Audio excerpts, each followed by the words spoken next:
Good morning. It's just a matter of encouragement for all couples. Pastor Raymond and Pastora Sally will give their theme song after this because I want everybody to be moved also. Nga, magkaroon tayo ng music sa buhay natin. Diba? Si Miriam at saka si Moses, each time may victory sila, may music sila. May mga struggle, may music sila.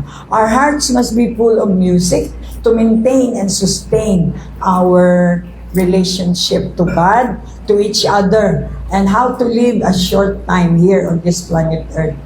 Remind yourself, life is too short. And we cannot afford na i-waste nato ang aton mga time. Tandaan ninyo, wala sang perfect. Ang ginbasa natin kanina, nga hindi ka nag-iisa. Kung ano man ang trouble mo, kagabi, ipakita ko ang condition of the heart. Ano bala ang heart ninyo? Diba? Buti ganun may mga tunog, alambre. Kaya gamay mo lang madugo. So that's why wala ka freedom. May mga benda, iba na tahi-tahi lang, tungkol sa religion, gina-encourage ka lang. Hindi siya bulong. Tagpi, butangan, band-aid.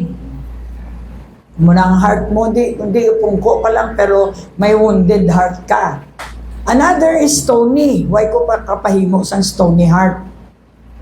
Born again ka, protiga ka.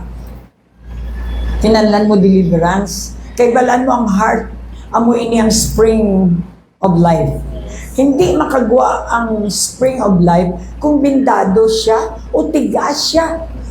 That's why we have to know the condition of our heart. Kaya mo nang atong kabuhi.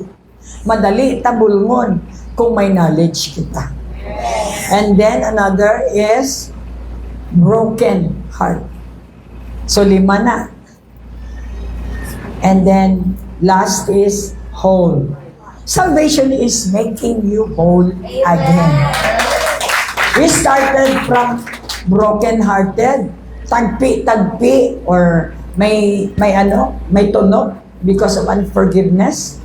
Mo ganito si Jennifer, kada forgive niya daw may isa katunog na nakuha. Kaya isa kadamo, isang hatred niya, damo siya igalmuton. Ang power sa Diyos ay sa tanta. I forgive him. Isa naman nakatunog ang kwaon. And then bantay sa ulihi, mo mabatyagan mo do nagmagaan. Aha, may gahong ning forgiveness. Until madula siya. Siyempre, test ka pa sina. Pag makita mo, nag-aandar pa bala. Butsing ganon, may binda pa, may band-aid pa. For a while lang na, i-process pa din. Yes. Until nga once nga amo na yung ginapahimo ko sa inyo, diri ko mabalaan kung healthy na ang heart nyo, pwede nyo na isugid kung ano ang ginahimo nyo behind the scene o ang mga nahimo nyo in the past. Willing ka mo mapagamit sa Ginoo. That's the process of healing. And you found yourself, you keep on spreading. Hindi ka chismis ang imo kaugalingon, kundi ginapakita mo kung paano ka nakagwa. Eventually, God will bring you out, and then you found out, magdugay ka, nag-mature ka. Wow, I have whole heart again. Na-ready na ka mo na gamiton para sa mga wasak na tao. So, we thank God for the power. Ano siling niya? Pilak. Okay, basaon natin. Ready, go!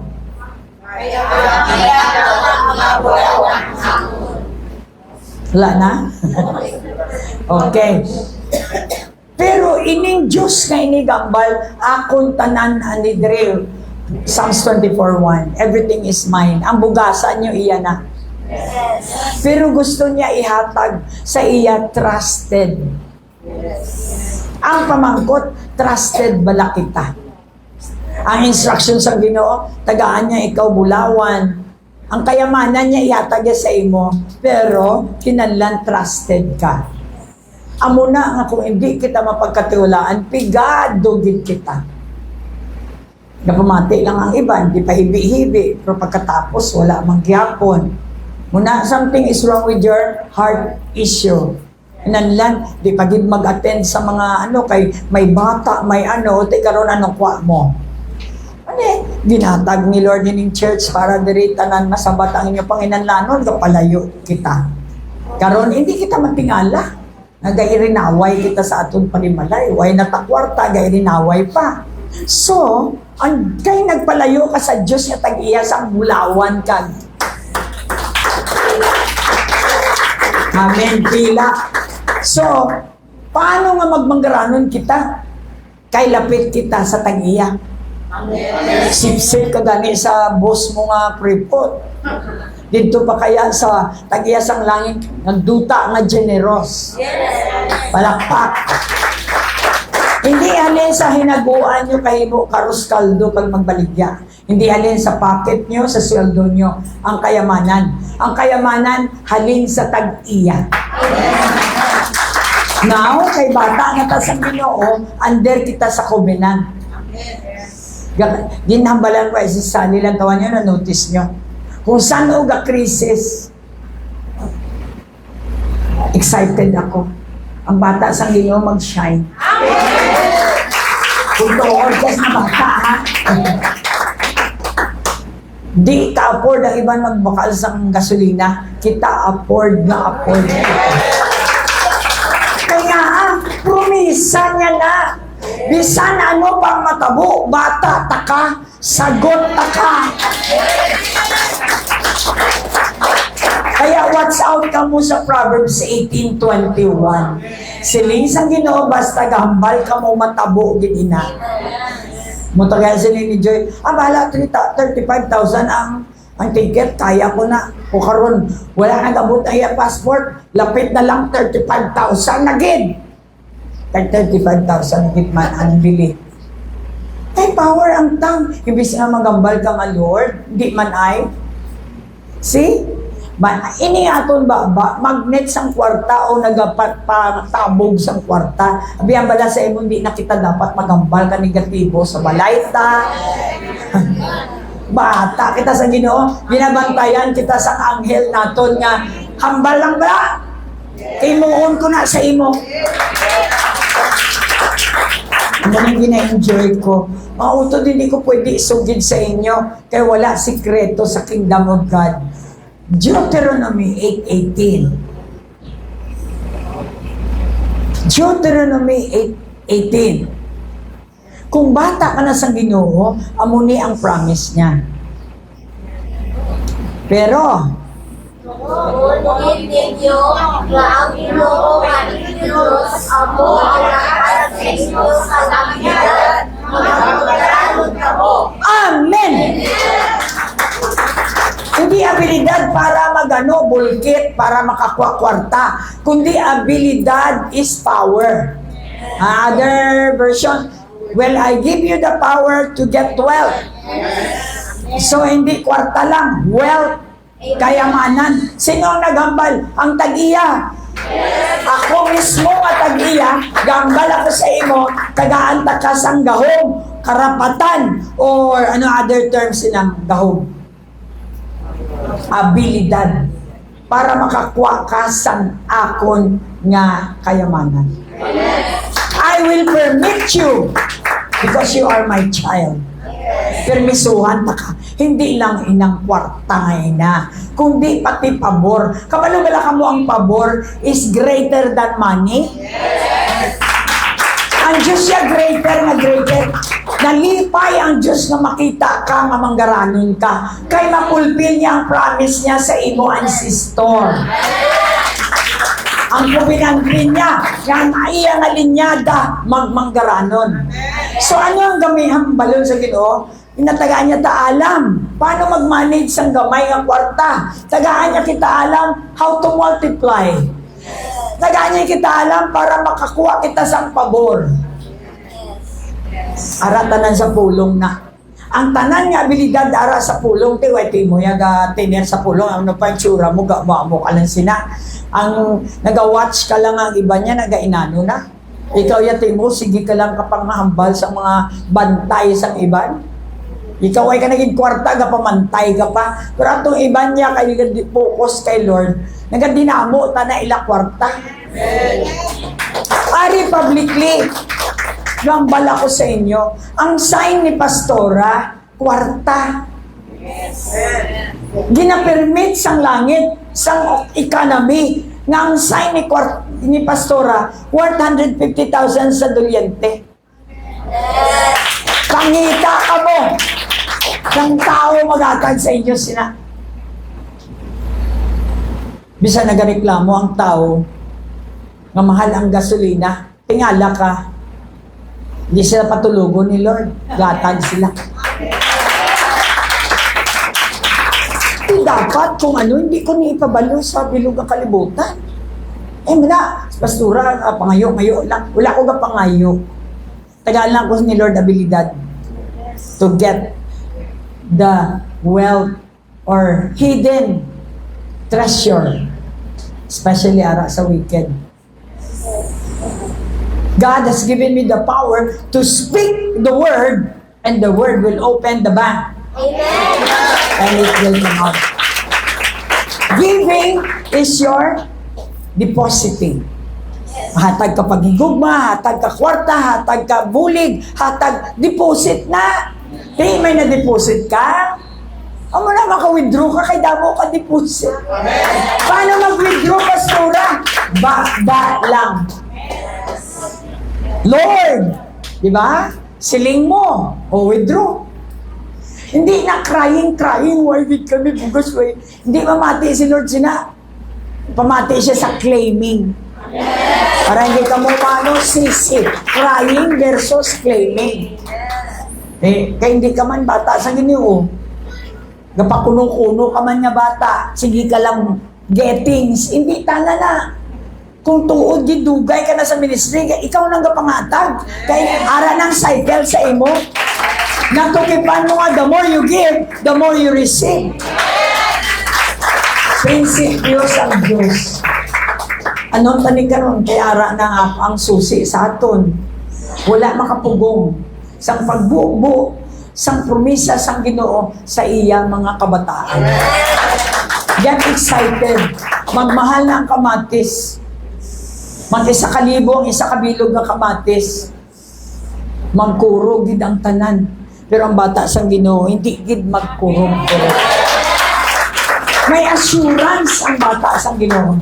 Ang ibang gambal, ay kamuya bata sang Ginoo. Yes! Nga, nabala-balang inang panghambal nga daw, kwanla daw insulto or what? Balaan mo na si Pastura na yung bata niya sa Ginoo. Alam man, bata gid ko sa Ginoo. Nanambal mo na. Hindi ka bata sang Ginoo. Kaya kung bata ako sang Ginoo, proud ka gani nga balon mo nga bata ka ni Chavit Singson. Bata ka sang tag-iya ni tag-iya sang tanan. Pati si Chavit pag nag-iya na sang Ginoo. Kung bata ka sang Diyos man, dapat ka gid nga gabos ka tungod ang Diyos mo nagasupply sa imo.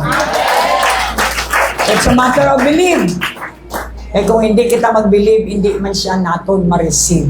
Yes. So, tutok ka mo bala sa inyong power? Ang power niyo, wala niyo abigin na tunan, paano niyo gamiton? Diba? Ang mga ginapanindan niyo, istorya ha? Abi, ikaw, sa una may butik ako manambal, ari baka mo di? Siling ko sa mga bayo, o na-display ko, ari baka mo di? Lakat na ka mo. Yes. Ngayon, lakat naman ko sa Hong Kong, mangwa naman ko sa ako ninog baligya. Ano pa, naka-experience ako sa una. Tung lapit na lang kami mag-end sa ako nga butik. Gini, siling sa mga taga-provincial hospital, ubahan na, baklon ko na. Ubahan na, baklon. Ako naman, gadala ka bag ko nga may extra nga bayo, kay balaan ko git. Money magnet ka kung ang Diyos ara sa iyo. Subong niya, why na ginabaligya, hindi na ako manikin na panghatag ko na. Kaya kung ihatag mo, napulo ang magbalik sa inyo. Hindi ko digambal para intuon ka mo. Kung hindi man lang mo inyo magatag sa akon, ay wala gid nagsakit ang tiyan ko. Kay kaya ako yabuyon sa Diyos. Muna, sa una, pero tigid ka budla, mga leaders ko ay gatights ba? Ginamo ko gid na sila.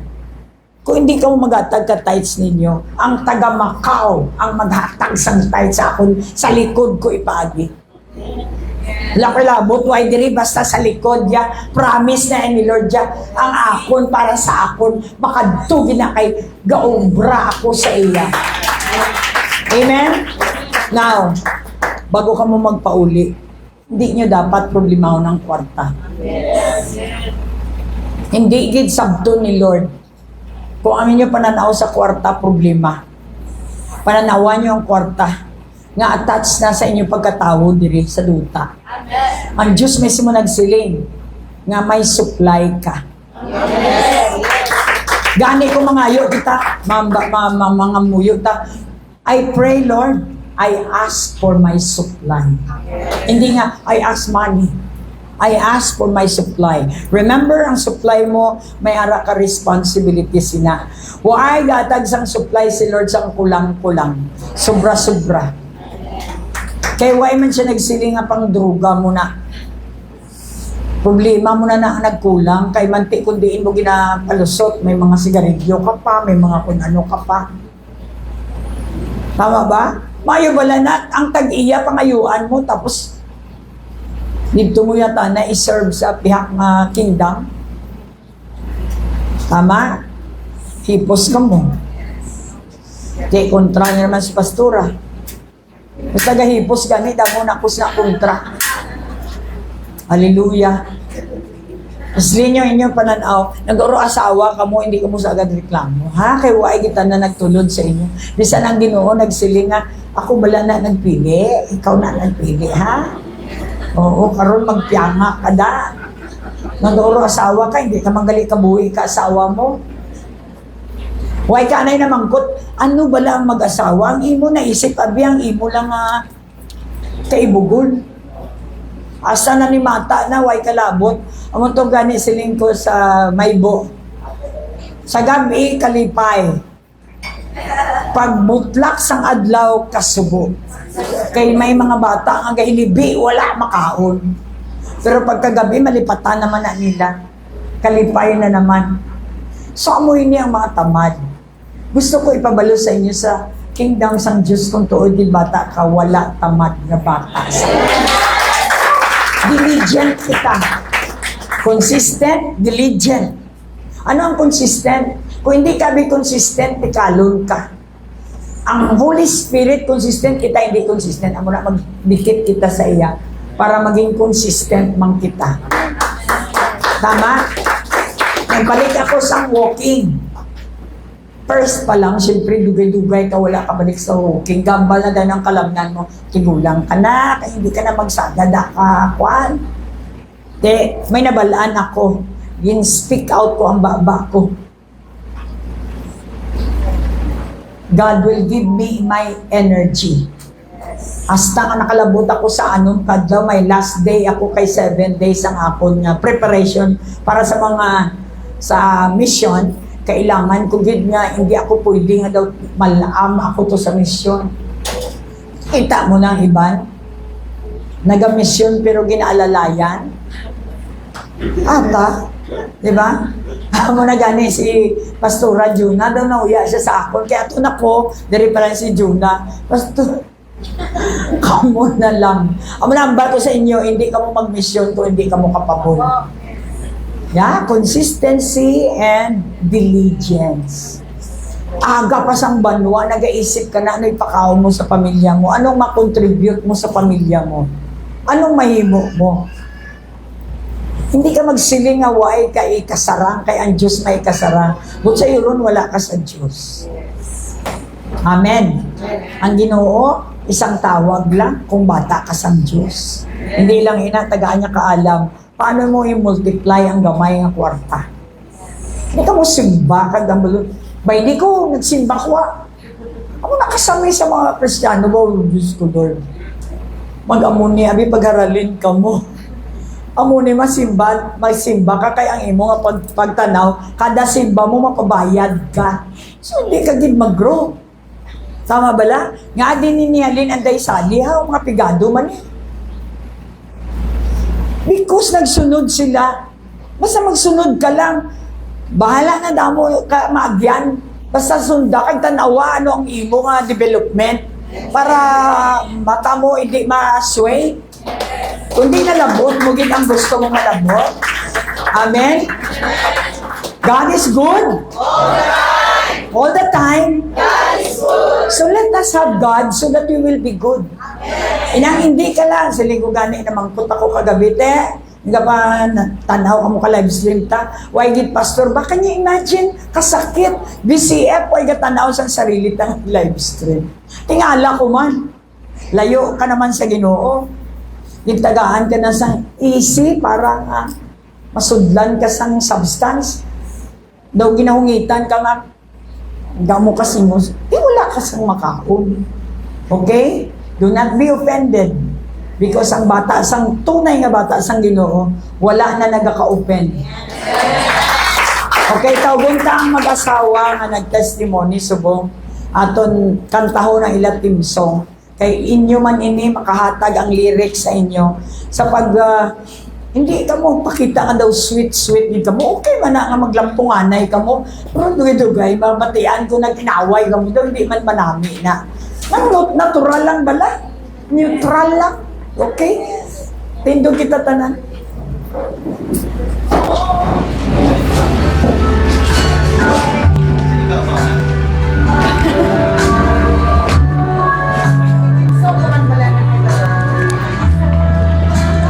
Balik mo sa akin para. I was down and out and feeling so low. Tulukay man. You took my hand and eased my mind. Tulukay ka mga mag-asawa. I was afraid. You showed me the way, and now I finally found my home in you. Still recall the times I've been through. Confused and didn't know what to do. I almost gave up, but you gave me hope. You made me strong as the days went on. You made me live again. We were lost. We were lost in the dark. With our lonely, broken heart. Then you came along. You took us home and made us your own.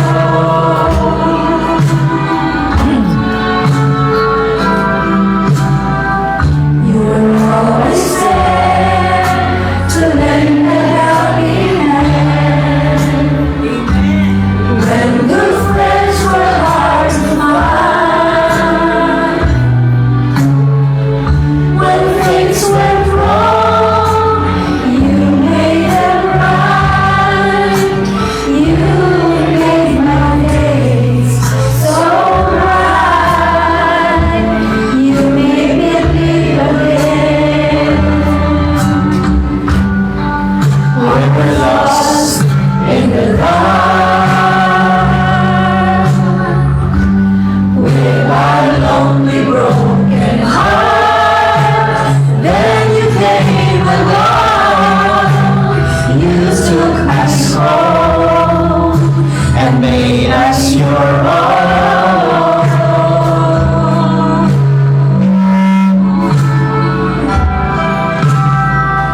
Now look at me. Yes, I'm differently. I'm all like it again. I'm not afraid.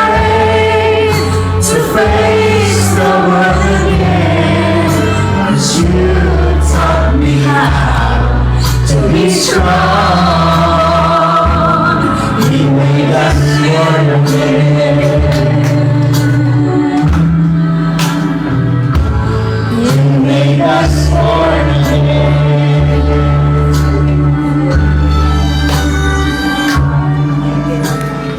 Okay, let's pray for the couple. Everybody, pray also for your spouse. Every morning, this is my desire for everybody to start right. No, hindi lang every Sunday, kundi every morning of your life. Let us be an inspiration to each other. Desisyon lang po yan. Bawat araw may struggle kayong haharapin, lalo na pag kayo ay may career, meron kayong sila, principal siya, teacher siya. So hard. Meron pa silang assignment. But we know that the ever-increasing anointing is available. Kita lang gid ang wala kuha sina. Kuhaon nyo ang availability nga ginahatag sa Ginoo sa inyo para maka-go through kita sa aton kabuhi. Sinisang kanta, You Made Me Strong. Oo. Tani, hindi kita maging weak sa aton partner. Pakita na nga strong kita. Bisan masiling ka nga daw hindi ka strong. But it's a faith by faith na yes, kaya nato na.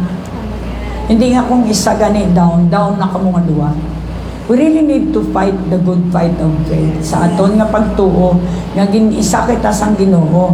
Muto gani, you made us born again. Sino? Si Jesus ang nag-born again sa atin. Hindi nga gatanaw kita sa isa kang isa. Kundi, tama, tanawon mo yung partner, ang isipon mo si Jesus nga ara sa iya sulod. Kaya mo lang gid na ang imo mapagkatiwalaan. But thank God, sa aton nga mga weaknesses there, may strength din ang Ginoo ihatag. You can make it until the end because it is for by the grace of God through faith. Amen. Amen. So lift up your hands. Father, I thank you for Pastor Raymond and Pastora Sally. Ay, wala mo kami ginatanaw sa sagwa. You are not looking. I'm so glad. Ginatanaw mo ang hearts nila. And you desire to be in their hearts so that they can, Lord, fix whatever is not right. That's why you came to make us right. Jesus. And we are so glad for that. Our marriages are not perfect. But because of you, we have the hope that our marriage will be perfected. Thank you sa test, sa trials. Thank you sa mga distractions because it is molding tools for us to be a better couple, if not the best. A better couple each and every day for the sake of people that are looking at us. Thank you, Lord, bilang Kristiyano, may responsibility kami na ingatan namon ang amon marriage because it must be glorifying to your name. We are bringing your name wherever we go. Ang amon marriage, isa ini ka ginatanaw sang tao. Ang mga kabataan namon, ang mga next generation, nag-look up man sila kung ano man bala ang manami nga makuha nila sa amon. So we thank you for the privilege to be an example, though we are not perfect. So pray for your anointing. I speak blessing over their lives, over our marriages, because we are under your covenant. Your covenant is so powerful. That's why we always remember that we are under your covenant. No one can pluck us away. No one can destroy us. No one can put pain in each other. But Lord, we thank you that we can just enjoy the covenant itself. Lord, we thank you so much. Now that we know that we are under your wings, in the shadow of your wings, we are all secure. In Jesus' name we pray. Amen. God bless you. Happy Sunday. Kiss your wife. Kiss your wife. All right. Amen. And may